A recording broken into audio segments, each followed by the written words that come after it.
So when you arrive at Via de la Vea, you will arrive at this bus terminal right near the center of town. And if you have doubts or you weren't smart enough to use a local SIM card like me, look, there's a kiosk with a map for you. You're only 3 blocks away from the main square. My hostel is even closer. It's a very short walk. Excuse me if I begin to use Spanglish as this trip proceeds, or more likely be a combination of Spanish and Southern hillbilly, because, hey, you know I don't speak real English. It's a very short walk to a supermercado right there, supermarket.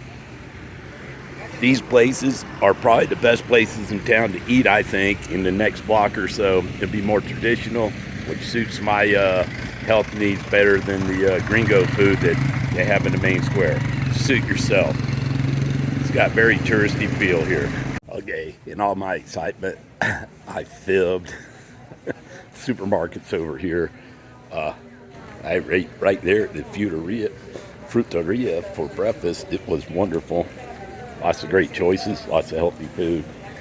And this is the supermarket.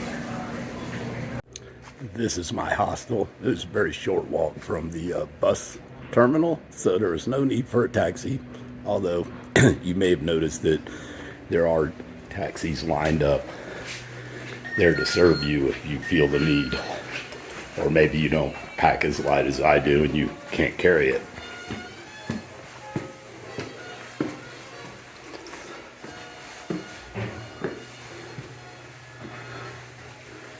Here's my room. It's numero tres. This is the main square, and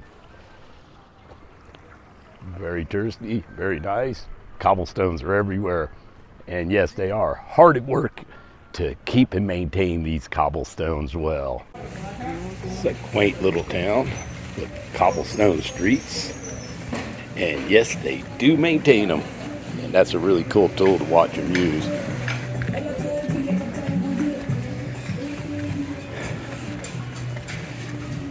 It looks like they're going to do a little bit of improvement on the square itself. For you more normal Americans and Europeans that are not non-materialistic as much as myself, partially out of my ethos and also practicality of I don't want to carry a lot of stuff, you'll love this place. My favorite place is the cerveceria here. They have really good beer. But you guys will probably love the little shops where you can buy clothes, la ropa,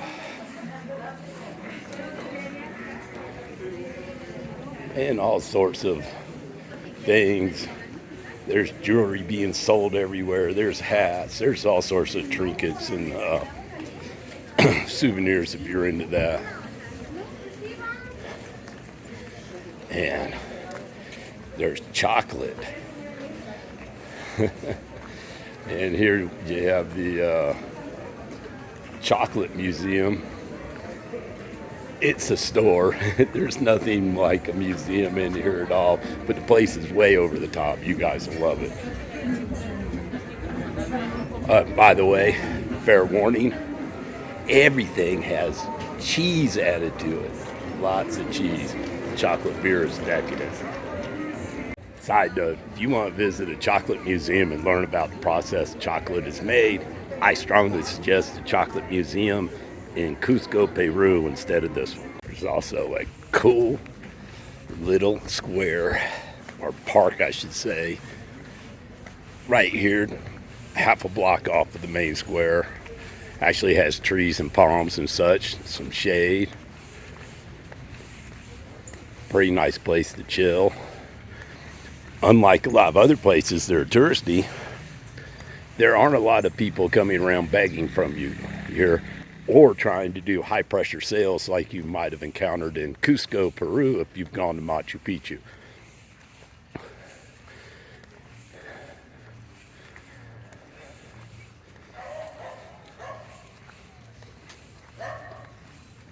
Got a rather nice historic feel. Highly recommend this to you. It's a great place to come visit.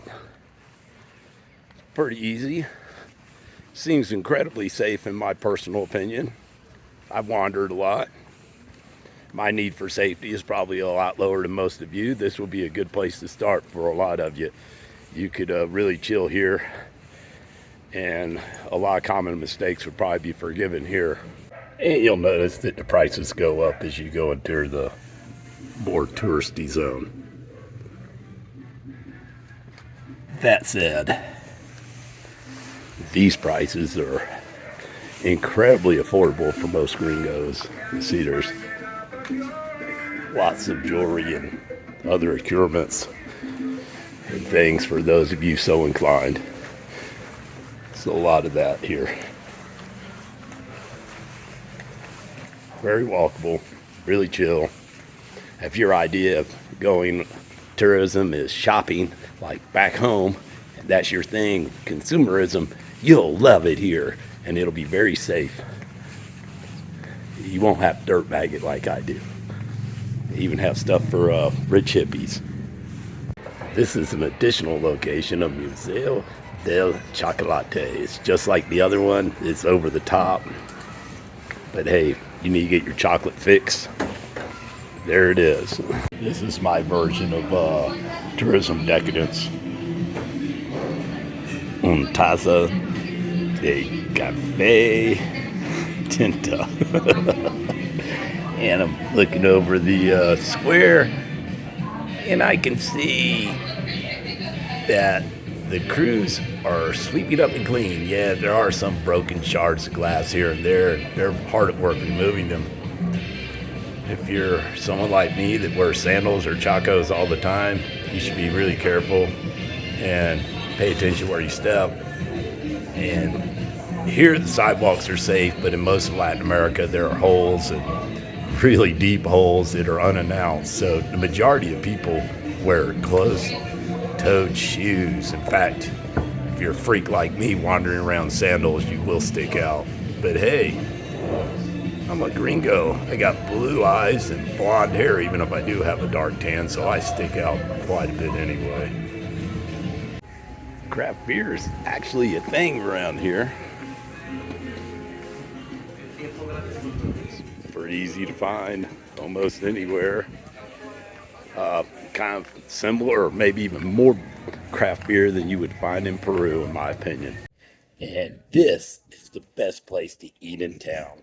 Don't be fooled. It's not touristy, but the food is the best you can get, for sure.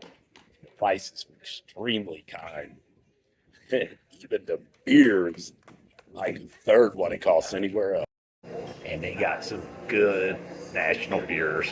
That's some craft beers on national basis. This is Coup Negra. They also have Roja. This is my favorite currently. Cheers or salute. In this town, there are several food courts, or El Centros, sort of. I think it's a twist on the word, but hey, you can find restaurants, jewelry stores, all kind of stuff. Clearly, this is for tourists. Kind of reminds me of downtown Charleston and the old market area. So it's very tourist friendly, and if that's what you're looking for, you'll love it. It's also no shortage of outfitters selling adventures, but this is far from the adventure center of Colombia. Stay tuned, you'll find out why. Well, that about ties up this video for this little town, and I hope you stay tuned because there's more to come, and I may have alluded to a few of the things to come in the next videos. Well, I can't tell you when or exactly how, and I know some of where I'm going, but I'm not going to tell you yet. You're going to have to stay tuned and find out, but there might be more adventure to come. This experience is really over the top. I'm at the Chocolate Museum, and I'm going to do a chocolate beer, and maybe splurge and have some pizza. I know I usually don't, and hopefully I won't pay a penalty for the cheese.